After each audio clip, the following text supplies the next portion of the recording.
In 1972, assorted veterans from the original lineup of Kraftwerk and its precursor organization reassembled with Conny Plank at the console for one album, Supernova, under the name Ibliss. And from that album, the track Margah.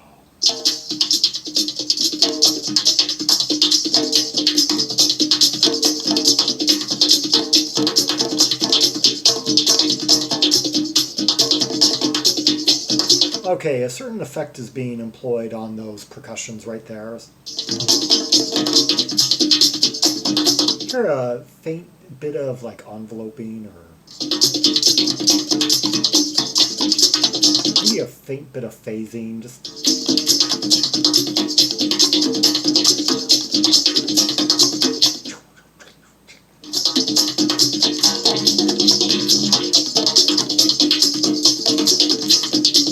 I'm hearing two people right now.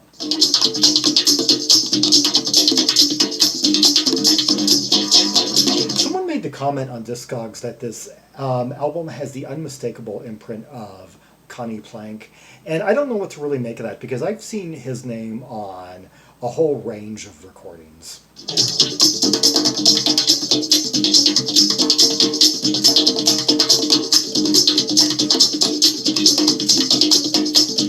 This is very unique for 1972. The closest thing that comes to mind offhand is the Diga Rhythm Band from 4 years later.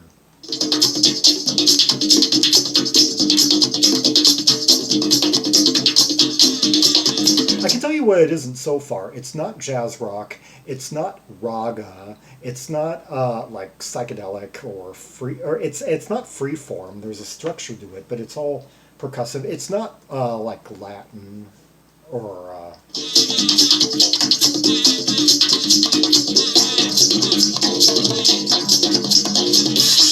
it's not really ethno.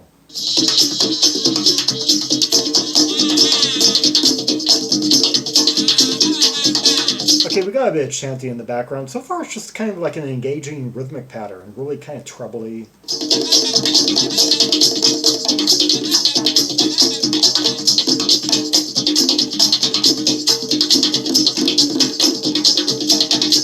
In some strange way, it lives up to the cover art, which is just this one big explosion, this one big burst of white and red and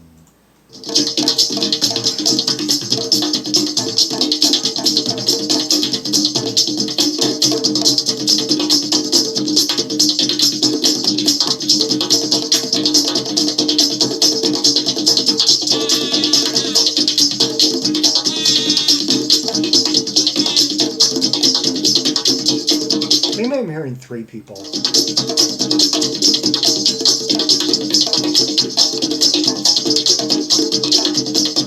trying to picture what kind of percussions these are.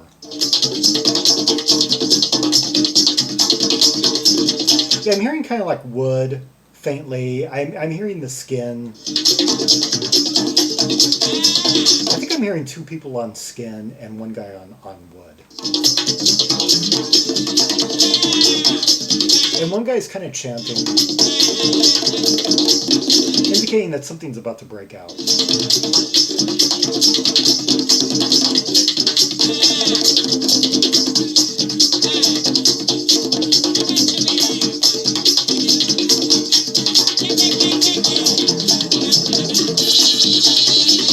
Now, what was I saying earlier about there being like some phasing or some kind of effects going on? Did you hear that cymbal? That the way it kind of like echoed and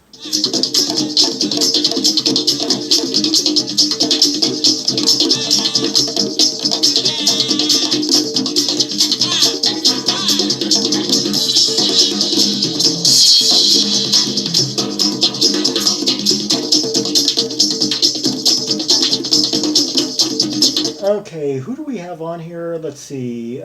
Percussion. They all play percussion. Well, four of them do anyway. Yeah, Norbert, Buellmeyer, Andreas, Homann, Wolfgang, Buellmeyer. Okay, so we got some brothers here. Basil, Hammoudi, And then there's one guy who plays saxophone and flute. Yeah.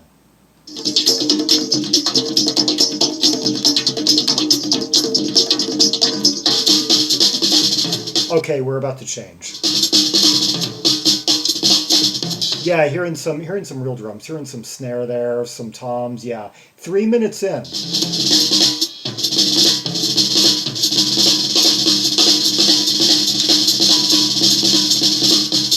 Impressive.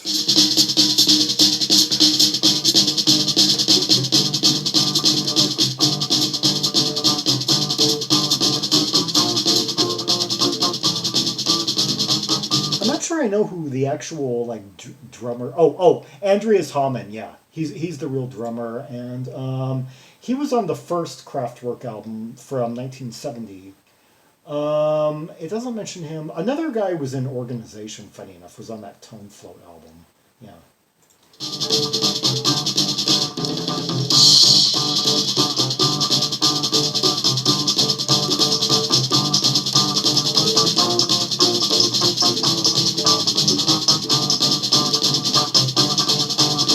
Okay, a rather simple like bass figure, kind of giving us our first notes on the album.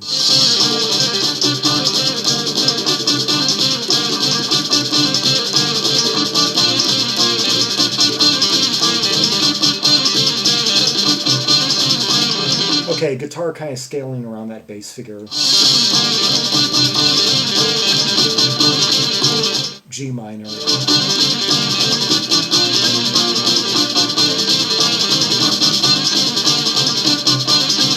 Going up to like a B, na, na, na, na, B, na, na.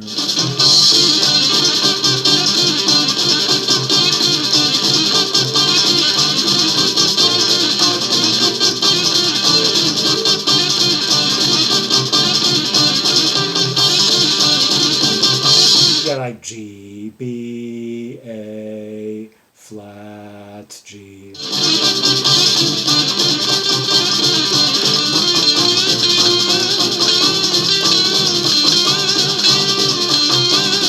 Oh, and that drummer is just like putting as many beats in per bar as possible, like hitting several times, like at once, like.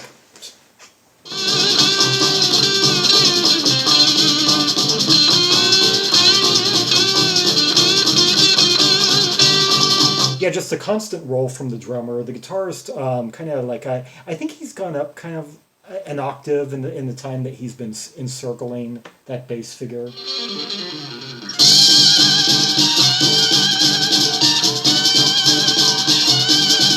Okay, if I was to pinpoint this stylistically, now it's starting to sound more like Latin rock with that guitar. I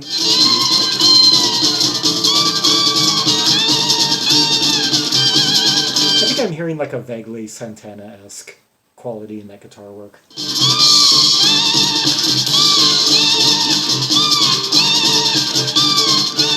Okay, I'm hearing two guitars, I believe. Yeah, I'm hearing one in my left channel that's kind of crying a bit more, and then one that's kind of piercing in my left channel that's a bit more frontal.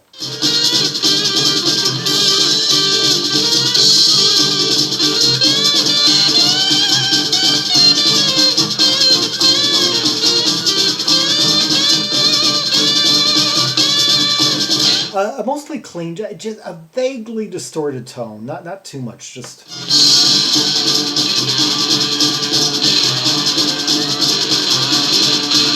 Maybe a little bit fuzzy. It kind of smolders a bit, particularly when it hits those lower notes. Well, the one in the left channel, anyway.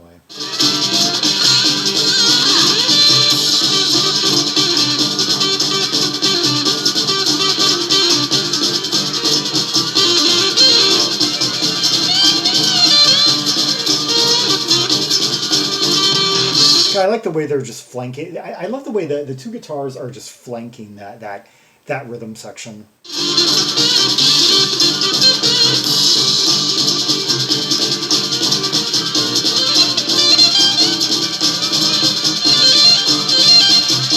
Oh, I love the way I love hearing some panning there. Yeah, that kind of scaly bit just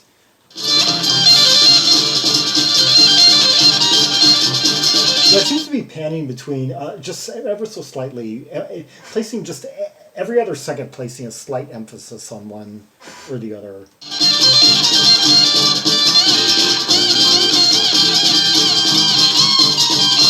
Overall, a real like warm-up type piece for the album. I mean, because we didn't even get to hear the reedist. Yeah, he sat this one out. Yeah, overall, like the second track, Drops is a real knockout.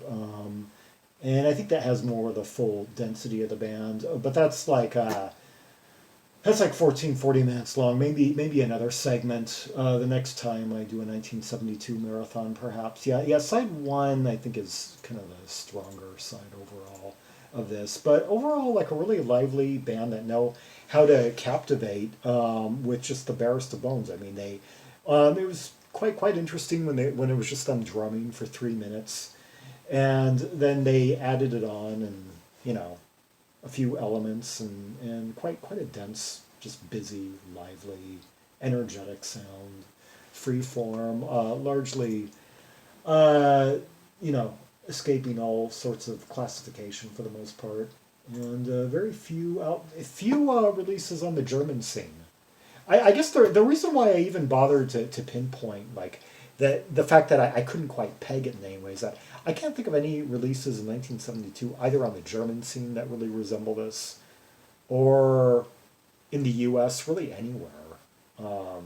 Yeah, it kind of.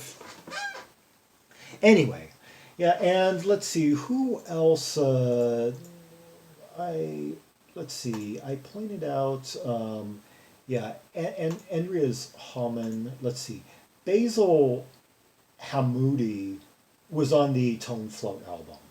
He was on Tone Float, but wasn't in Kraftwerk, while Andreas Homann was on the first Kraftwerk album, but had not been in Organization, had not been on that pre-Kraftwerk Tone Float album. And the other three guys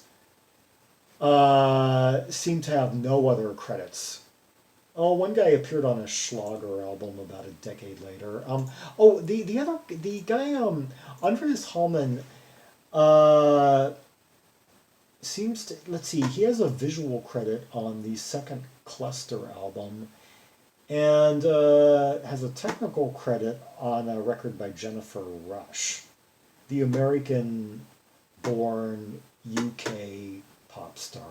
Yeah. And appeared over a decade later on an album by the Alex Parch band that looks to be like Deutsch hard rock. Yeah. Anyway, so talented guys who didn't really do much outside of this. A few of them, although a few of them are just kind of tied to an interesting piece of history, the early Kraftwerk, and yeah, Kraftwerk did some of their best stuff early on. Before the beards disappeared. Anyway, but that's a topic for another, perhaps up soon, as a matter of fact. Anyway, for more Rubies and Sapphires from the Ibliss album, Supernova, see the directory of albums by German artists linked in the description below. Like and subscribe, follow me on social media, share the video, and leave a comment if there are any observations you have about the density, the layers, the interplay of the track we just heard. Not a whole lot to describe, really. Just how intense was it? Were you as captivated by the simplicity and just energy on display there, and free form, indescribable, sonic assault that we just heard? And until next time, this is Zaragon, the world's most ear-travel trimaximalist, signing off.